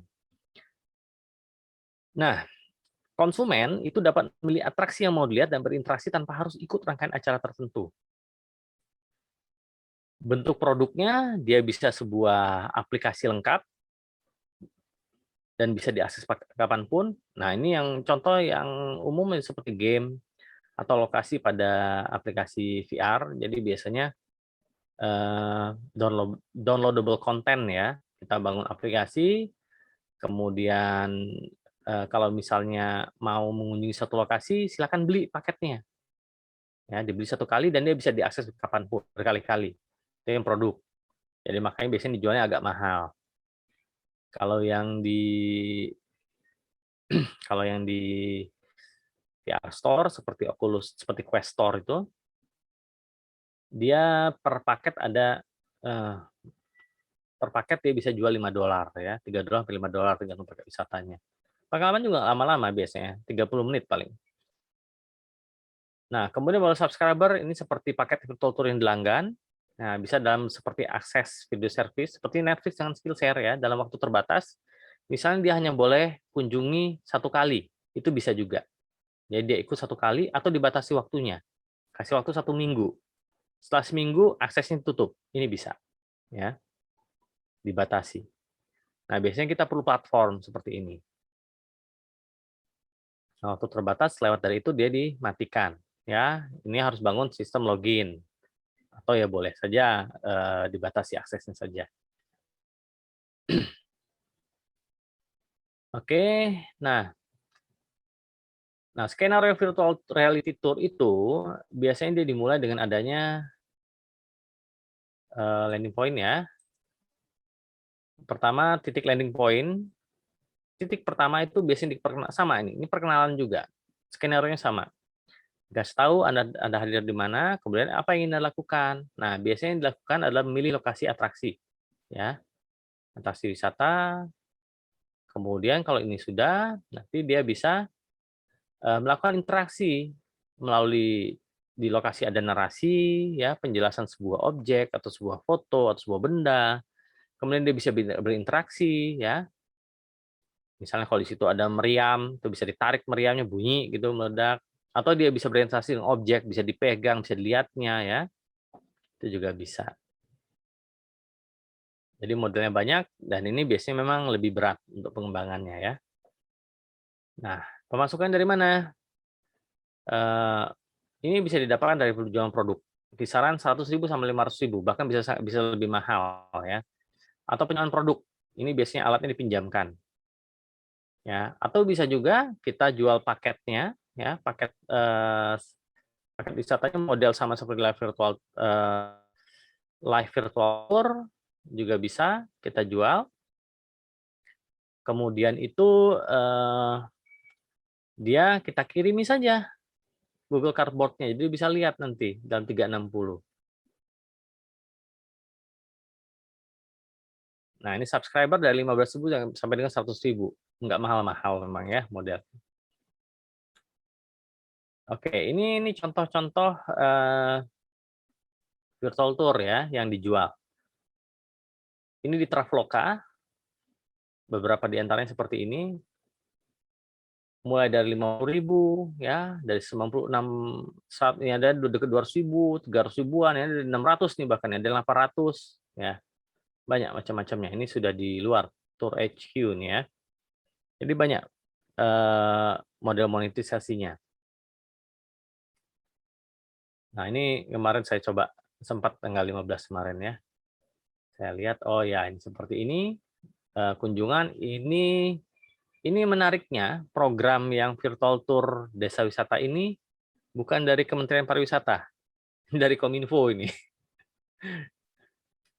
Ya, jadi kementerian itu banyak yang mendanai ya sebetulnya ya untuk membangun pariwisata. Nah, ini di blibli.com ya, di wisata virtual ini dijual 300.000. Nih. Virtual Journey Jogja Virtual Journey. 60-90 menit 300.000 lewat video conference. Yang ini video conference juga. Terus itu ada macam-macam ya ininya apa model wisatanya. Jadi ada penjelasannya juga. Oke. Nah, ini masih cukup. Nah, sekarang saya masuk ke kekayaan intelektual ya. Waktunya berapa menit lagi nih ya? Oke. Nah, sekarang kita sudah buat nih produknya, sudah punya nih. Gimana menjamin bahwa orang nggak asal jual aja produk kita ya? Anggaplah ada yang merekam ya, atau meniru terus membuat. Gimana kita melindunginya? Nah, yang perlu dipahami, saya masuk ke aspek hukumnya ya. Jadi apapun yang kita buat untuk virtual tour itu, baik foto, gambar, suara ya, video, itu adalah ekspresi intelektual. Nah, ekspresi intelektual ini itu adalah kekayaan intelektual yang memiliki nilai ekonomi, ya. Ya, seperti lukisan, ya, ada nilai ekonominya. Orang nggak boleh sembarangan tiru. Jadi kalau intelektual itu ada macam-macam. Aduh, saya salah ketik tuh ya. Intelektual, ya, intelektual. Bentuknya ada paten, merek, hak cipta, desain industri. Setidaknya ada dua yang bisa kita pakai di dalam virtual tour. Yang pertama adalah merek, yang kedua adalah hak cipta, ya. Kalau untuk paten, saya ada paten satu terkait dengan untuk navigasi, ya. Bisa untuk virtual tour, nah tapi dilindungi dia. Jadi kalau mau harus hasil lisensi dari saya. Nah, oke ya. Pak Mezano, waktunya. Waktunya ya, saya cepat aja. Dan itu ada yang bertanya sepertinya dari Ibu Wiwi dari SMK Ekonomika. Oh ya, bertanya di chat ya? Bukan, raise hand, Pak. Resen ya? Iya. Oh, hostnya saya ya? Iya. Oke, sebentar ya. Iya. Oh ya, benar ya. Oke, saya silakan ditanya langsung aja, Bu.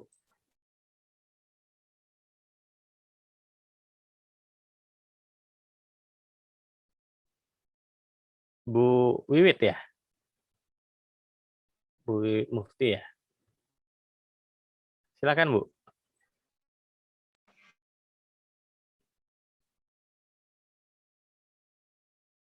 Oke, mungkin saya kelewat tadi nggak lihat saya. Mohon maaf. Ini ntar, bisa co-host nggak ya? Ntar. Saya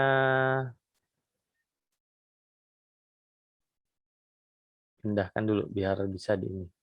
Ya, silakan Bu Wiwit.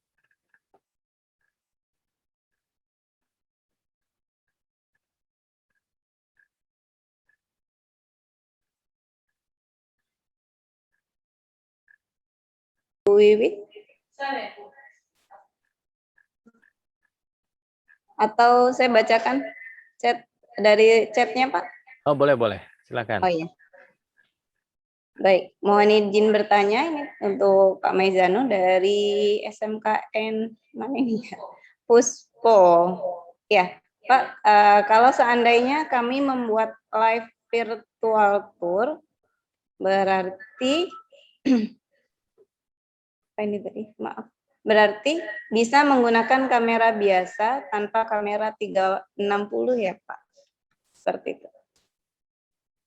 Oke, baik. Terima kasih pertanyaannya, Bu Wit. Ya, benar. Kalau buat virtual tour ya, itu bisa pakai kamera biasa untuk rekaman. Ya. Jadi makanya saya nyatakan ada dua. Ada dua. Yang satu yang virtual tour biasa, di mana dia menggunakan video streaming saja. Yang satu lagi adalah virtual reality tour, di mana lingkungannya diganti ya. Diganti supaya wisatawannya merasa ada di lokasi. Ya, boleh nanti untuk rinciannya seperti apa akan bagaimana buatnya minggu depan tuh Bu. Tenang Bu, masih ada juga itu. Jadi saya nggak bahas lebih lanjut untuk di sini. Oke, semoga dapat menjawab ya. Saya izin selesaikan sedikit lah ini ya, biar kita tahu apa gunanya nanti ya kita ya. Nanti mungkin bisa dibaca ya, karena nanti di-share materinya ya. Saya mau bicarakan ini hak pencipta itu ada dua ya. Ada hak moral, hak eksklusifnya, sama hak ekonomi. Ya, hak eksklusif. Duh, maaf nih tulisannya dua-duanya hak moral ya. Ya, hak moral dan ekonomi. Nah, hak moral itu adalah pengakuan bahwa kita yang buat ya. Dan melarang orang untuk memakainya itu adalah hak kita. Hak ekonomi adalah hak kita untuk mendapatkan hak ekonomi. Jadi misal ada yang ngejual, ya dia harus bayar ke kita atau dia harus menghadapi ini perkara hukum ya karena melakukan pelanggaran. Nah, itu dua hak ya yang kita bisa miliki kalau kita daftarkan. Jadi begini, kalau Bapak Ibu yang pertama kali buat ya, berikutnya ada yang melanjutkan tapi sudah tidak terlibat lagi sebagai pemandu ya, sebagai tour guide, karena Bapak Ibu yang buat sebagai pencipta harus dihargai, harus diberikan insentif ya. Jadi kalau kita lihat, nah ini objeknya macam-macam, nanti silakan dilihat saja. Nah, perlindungannya hak cipta itu 70 tahun. Ya. Kalau rekaman 50 tahun. Jadi kalau video itu 50 tahun. Ya, sejak dibuat ya. Jadi lumayan lama nih harus dihargainya ya. Umur 120 kayaknya masih berlaku tuh. Nah, ini sinematografi yang bisa dilindungi apa? Ada gambar bergerak. Jadi video bisa dilindungi ya. Yang bisa mendapatkan haknya banyak. Penulis naskah ya, sutradaranya, aktornya, yang nulis soundtracknya juga dapat. Jadi harus dihargai semua. Kemudian nah ini pelanggaran ya yang dapat dilakukan, yang istilahnya dapat kita perkarakan lah kalau misalnya terjadi ya. Nah ini yang pelarangan kalau di bioskop. Nah ini sama, kita bisa nyatakan disclaimer bahwa seluruh video dan tayangan yang ditampilkan pada tour ya, live virtual tour kita itu dilindungi oleh undang-undang. Mohon untuk tidak melakukan perekaman tanpa izin. Nah bisa itu dibilang ya, silakan aja itu. Jadi dinyatakan di awal untuk melindungi kita dari masalah hukum yang mungkin muncul. Jadi nanti di video awal dinyatakan dia dilindungi oleh undang-undang. Oke. Nah, pengelompokan haki sendiri ada komunal ya. Di sini saya mau bicara, oh ini industrial. Oke, kita banyakkan di sini ya, copyright. Minum. Ya, ini saya teruskan saja. Oke. Aku ngasih uang minum ya kan. Biar kita punya waktu ya. Nah, ini beberapa yang bisa didaftarkan sebagai kekayaan intelektual. Yang pertama itu ada logo untuk branding sebagai merek. Ya, jadi logo ini penting. Nah, ada ongkosnya memang. Logo ini untuk branding itu 2 juta untuk ngurusnya, dan dia bisa terbit dalam paling cepat 6 bulan. Ya, tapi dari mulai didaftarkan sudah dilindungi. Penting ini karena logo ini kadang-kadang merek ini nama saja itu kalau didaftarkan ya kita tidak bisa pakai. Nah, logo untuk branding itu biasanya merupakan kata atau frase atau gambar, ya, atau logo dan gambar, logo dan tulisan. Ongkos untuk daftarnya 2 juta. Kalau misalnya terdaftar sebagai UMKM itu biayanya 350.000. Jadi kalau misalnya bisa daftar sebagai UMKM saja. Dan UMKM juga lebih mudah biasanya untuk diloloskan mereknya. Ya, 350.000. 2 juta 350.000. Nah, kan ngurus bentar pendaftaran UMKM itu lebih baik. Bisa lebih murah. Kemudian rekaman video, foto, musik, suara, ya, narasi, bahkan narasi itu bisa didaftarkan sebagai hak cipta. Ongkosnya kalau lembaga pendidikan atau pemerintah itu 200.000. Kalau umum atau bisnis itu 400.000 per rekaman video atau musik ya, per itemnya, perlindungannya. Souvenir cindera mata itu bisa didaftarkan sebagai desain industri, terutama kalau diproduksi banyak. Penting agar tidak ditiru oleh orang lain, terutama kalau souvenirnya unik. Ya, saya ambil contoh kalau di Taman Kupu-Kupu misalnya souvenirnya bentuknya ini ya, bentuknya kupu-kupu ya, kupu-kupu khas. Kita bisa daftarkan sebagai desain industri. Jadi kalau ada yang mau melakukan duplikasi, itu melakukan pelanggaran desain industri. Ya, jadi nggak bisa sembarang tiru. Kalau contoh yang biasa dipakai ini untuk desain industri ini biasanya botol air mineral, aqua ya. Kemudian Le Mineral itu botolnya beda-beda. Kenapa? Karena desain industrinya terdaftarnya beda-beda. Jadi nggak bisa sama botolnya. Oke, mungkin, nah ini manfaatnya ya. Perlindungan yang menjamin bahwa virtual itu tidak dapat tiru dan memiliki khasan sendiri. Nah, kemudian kerjasama sponsor juga dapat dilakukan dengan lebih meyakinkan. Kenapa? Sponsor begitu kerjasama dengan kita, punya aset kita, nggak bisa asal klaim itu asetnya punya mereka. Karena sudah kita daftarkan. Ya. Jadi sponsor atau travel agent gitu ya, itu bisa kerjasamanya bisa dilakukan dengan lebih aman bahwa aset-aset tersebut adalah milik kita ya. Jadi mereka nggak bisa klaim, yang kita lakukan adalah pemberian lisensi. Anda boleh pakai, tapi ingat bahwa kami yang buat. Ya, mungkin demikian. Terima kasih banyak telah mengikuti materinya. untuk minggu depan kita akan bicara tentang bagaimana membuatnya dan prakteknya ya. Saya kembalikan ke Bu Si. Terima kasih. Saya stop share-nya. Ya, baik Pak Marzano, terima kasih untuk materinya. Ya, Ini saya ada, kembalikan ya. ya, sebentar baik Bapak Ibu, kita masuk ke sesi tanya jawab. Boleh raise hand ataupun boleh menggunakan room chat ya. Ini saya bacakan pertanyaan yang melalui room chat dari Bapak Rahmat Utomo dari SMK PGRI 1 Surabaya. Pertanyaannya adalah, apakah video rekaman sinematik kemudian ditayangkan melalui Zoom atau aplikasi lainnya bisa disebut virtual tour?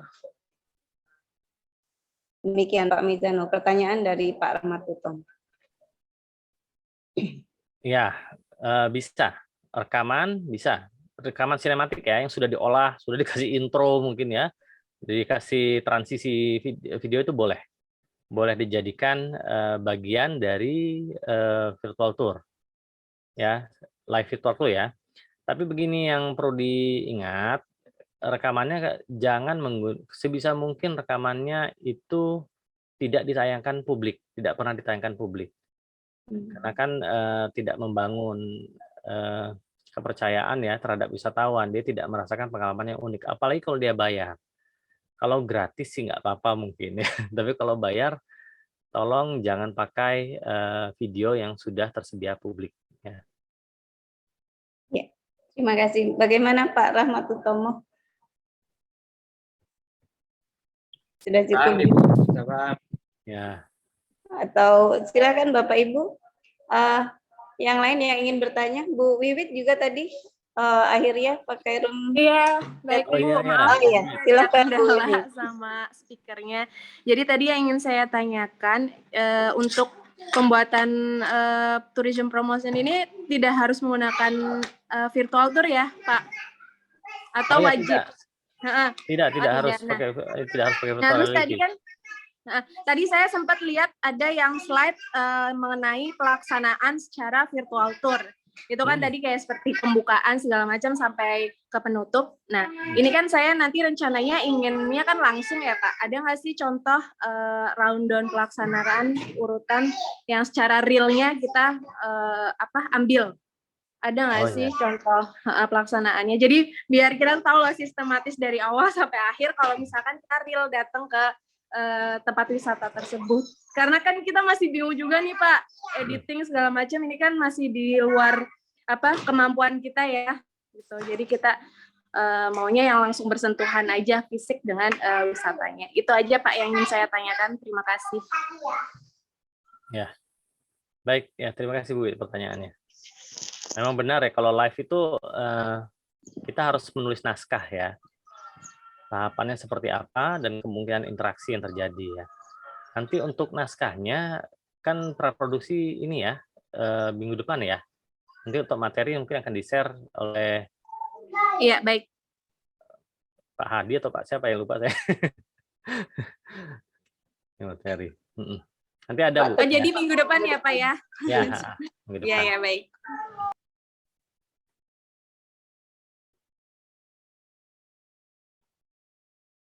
Pertanyaan berikutnya dari SMK Al-Maliki. Pertanyaan bagaimana dengan durasi nih Pak, terkait durasi untuk video virtual.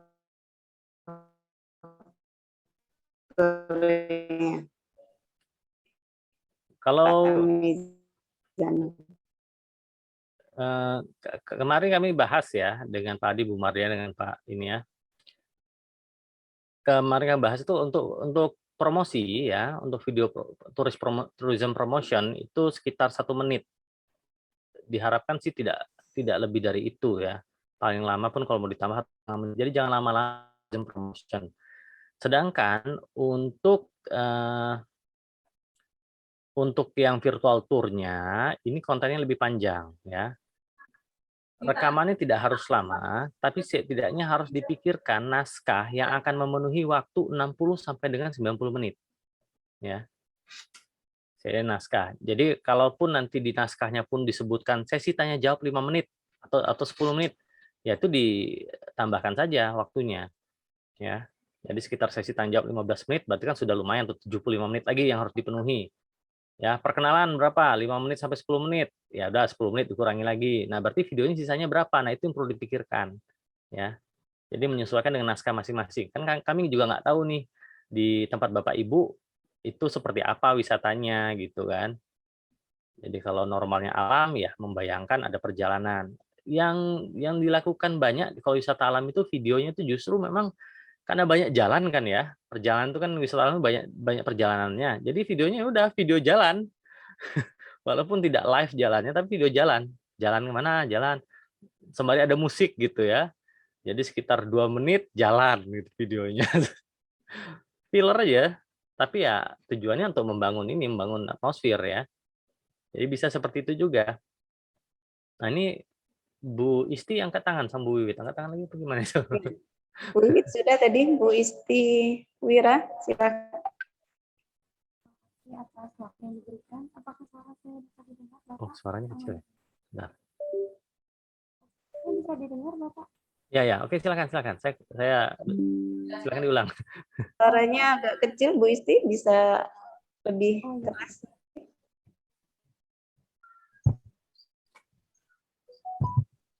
Iya, apakah sudah maksimal? Aduh, video saya mati. Maaf, Bu Isti. Ya, suara saya bisa terdengar? Iya, lebih keras mungkin Bu Isti. Kurangilah suaranya. Bisa terdengar, Ibu Sri? Ya. Saya sih terdengar sih segede itu. Oh ya. Ya. Ya, silakan Bu Isti. Ya, terima kasih atas waktu yang diberikan, Pak. Lokasi sekolah saya itu kan SMK Negeri 1 Agung Surakarta itu berbatasan dengan Kabupaten Tulang Bawang Barat, Pak. Jadi masuknya ke Lampung Utara, tapi dekat banget kalau mau ke Tulang Bawang Barat. Oh gitu ya? Iya, Pak. Jadi rencana saya itu akan membuat yang Tulang Bawang Barat itu, Pak. Nah, itu diizinkan atau tidak. Terus yang kedua, harus berapa objek wisata kan, Pak? Misalnya one day city tour. Nah, itu kan dari beberapa objek itu bisa banget tuh, Pak, kalau di Tubaga itu ya, Pak, 1 hari penuh atau hanya diambil 90 menit saja maksimal dengan narasi yang akan kita sampaikan. Ada musiknya atau ada beberapa video atau potongan-potongan gambar yang kita selipkan di sana gitu untuk jadi sebuah virtual tour. Nah, itu apakah dari rekaman-rekaman yang ada dan dari foto itu dapat disebut sebagai produk sebuah virtual tour atau tidak gitu, Pak? Kan saya pribadi belum ngerti ini, Pak, virtual tour itu syaratnya bagaimana sehingga sebuah produk itu dapat disebut sebagai reality atau apa tadi, segmented tour reality atau apa tadi, Pak? Nah, itu syaratnya itu bagaimana gitu, Pak? Apakah hanya potongan video dan foto-foto kita itu bisa disebut sebagai virtual tour gitu.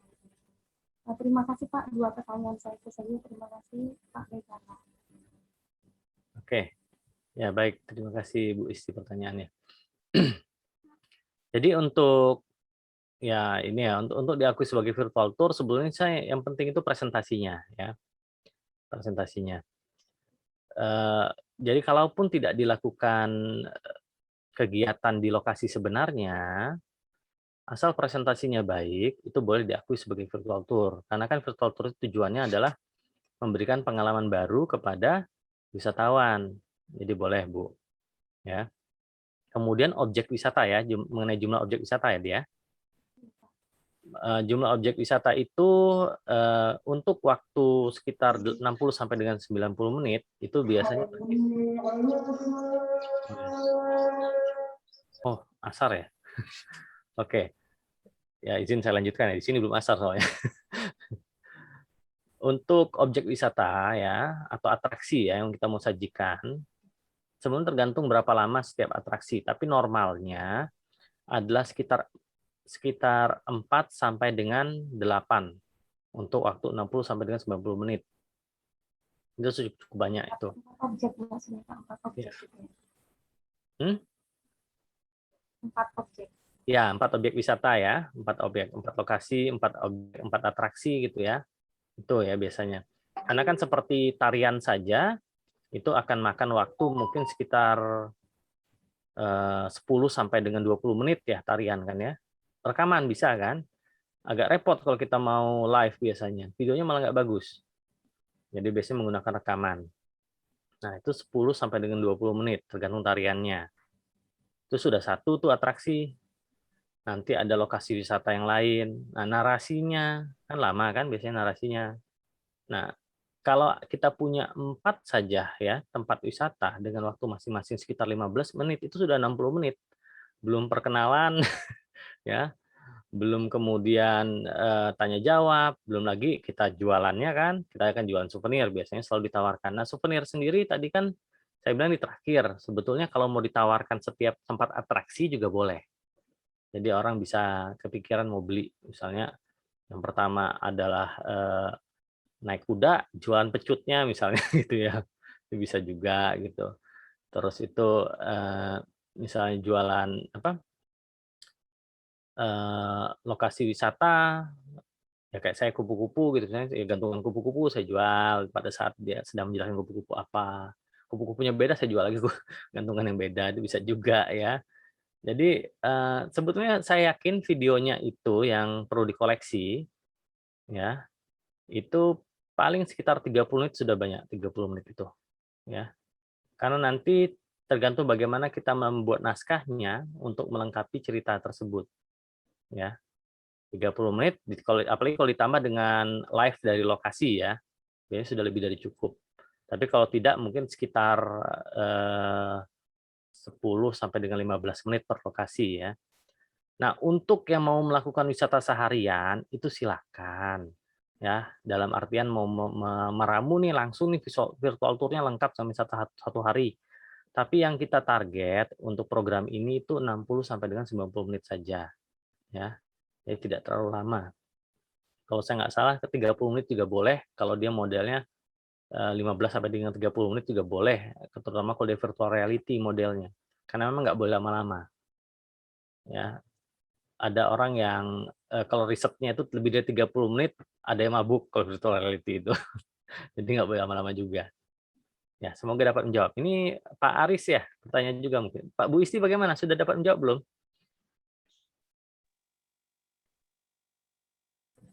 Sudah Pak, Alhamdulillah. Terima kasih atas Ya, penjelasannya. ya sama-sama Bu Isti. Ya, ini Pak Aris ya sepertinya berikutnya. Silakan. Baik Pak, terima kasih. Assalamualaikum warahmatullahi wabarakatuh. Assalamualaikum warahmatullahi wabarakatuh. Assalamualaikum warahmatullahi wabarakatuh. Ya, sebelumnya apakah suara saya bisa terdengar dengan jelas? Ya, jelas-jelas. Ya, jelas sekali. Terima kasih atas waktunya. Ya, perkenalkan nama saya Aries Arianto dari SMKN 1 Bahuga Mesir Ilir. Selamat sore semua. Selamat sore. Ya, baik, pertanyaan saya Pak mengenai video promosi dan virtual tour itu, apakah untuk proyek kita nanti itu semuanya harus didaftarkan hak ciptanya atau hakinya Pak? Baik, itu saja Pak pertanyaan dari saya. Terima kasih. Nah, oke, baik. Terima kasih Pak Aris pertanyaannya. Ya. Ya, pertanyaannya ya. Kalau untuk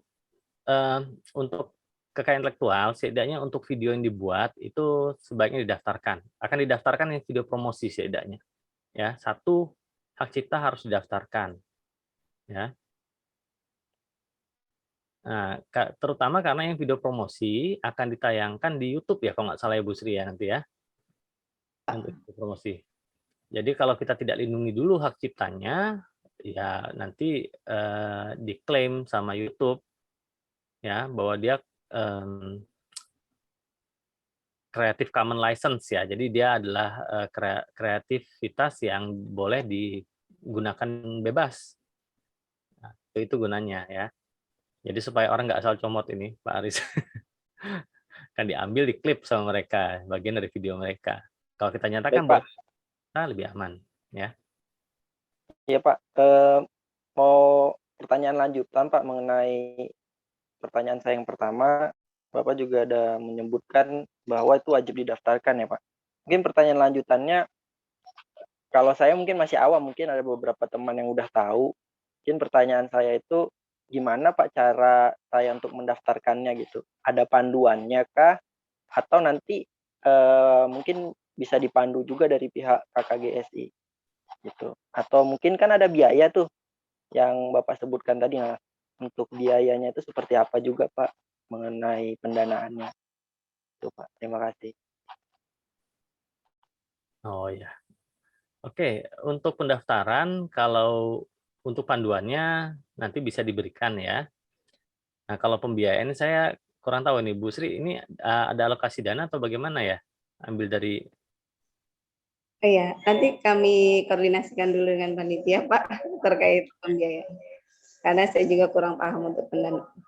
nanti akan diinformasikan ya Pak Aris ya untuk pembiayaan, tapi kalau untuk proses nanti bisa dibantu. Kalau saya juga di Universitas Lampung, saya juga menjabat sebagai Ketua Sentra KI. Ya, jadi kontekstual bisa dibantu didaftarkan di kami. Nanti kami akan bantu untuk prosesnya ya. Baik. Ya. Baik Pak, terima kasih. Ya, sama-sama. Pertanyaan saya sudah terjawab dengan baik. Saya akhiri. Wassalamualaikum warahmatullahi wabarakatuh. Selamat sore semuanya. Ya, waalaikumsalam warahmatullahi wabarakatuh. Ya, baik Bapak Ibu peserta KKGSI. Kami satu lagi ya Pak penanya, jika memang masih ada yang ingin bertanya. Silakan Bapak Ibu, kami buka satu nanya lagi. Ada berkaitan dengan waktu yang mungkin sudah asar di beberapa Iya, benar. teman yang mungkin waktunya sudah masuk asar atau lewat untuk waktu Indonesia Timur dan Tengah. Ada? Bapak Ibu dipersilahkan. Jika tidak ada, kita cukupkan Pak Maizano. Ya, baik. Ya. Terima kasih banyak atas waktunya Bu Sri, rekan-rekan ya, Bapak Ibu, saya ucapkan terima kasih atas waktu yang diberikan. Ya. Terima kasih. Terima kasih Bapak Ucapkan atas Kita- ilmunya untuk hari ini. Foto dulu Bu Rahma. Oh ya, foto dulu. Ya, foto. Terima betul. kasih, Bu Mezano. Terima kasih. Sama-sama. Ya, Terima kasih. kita kasih foto dulu. Dokumentasi. Ya. Saya hitung 3. Ya. Udah bisa. Ayo siap. 1, 2, 3. Ya. Boleh sambil senyum Bapak Ibu. Baru satu itu nih. Lembar berikutnya banyak. Baik, slide berikutnya.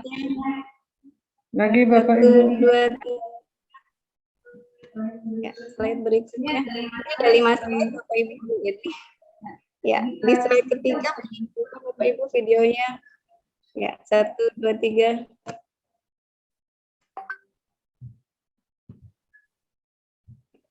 Satu, dua, tiga. Ya, 1, 2, 3 senyum Bapak Ibu. Ya. Ya, Pak Muzano, kami terima kasih untuk waktu dan Pak Mezano, materi terima yang kasih banyak sudah waktunya Pak. Nanti kita kontak-kontak lagi ya Pak. Siap. Ya. Terima kasih Pak. Iya. Saya Iya. Dan terima kasih banyak semuanya. Mari. Pak, makasih Pak. Iya. Ya, dan saya juga terima kasih kepada Bapak Ibu peserta KKGS di bidang tourism promotion yang bergabung pada hari ini.